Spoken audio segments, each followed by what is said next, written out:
உங்களோட எண்ணத்தில் கொஞ்சம் கூட வந்து ஒரு துரிதமான நம்பிக்கை இருக்கணும். ஃபஸ்ட்டு நம்ம மேலே நம்ம நம்பிக்கை வைக்கணும் இல்லையா?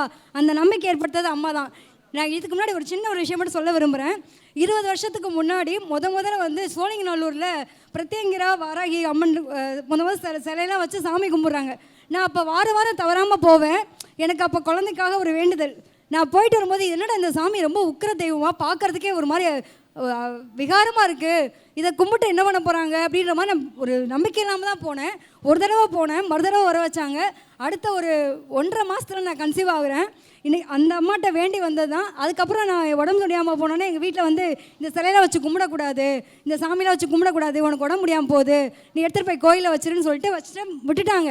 என்னை ரொம்ப கிரிட்டிக்கலாக போயிட்டேன். நான் மறந்துட்டேன்னு வச்சுக்கோங்களேன். கிட்டத்தட்ட ஓகே இந்த சாமியை கும்பிட்டோம் விட்டுட்டோம். 20 வருஷத்துக்கு முன்னாடி நான் சொல்கிறது கொடுத்த வரம் கொடுத்த தெய்வம் அது.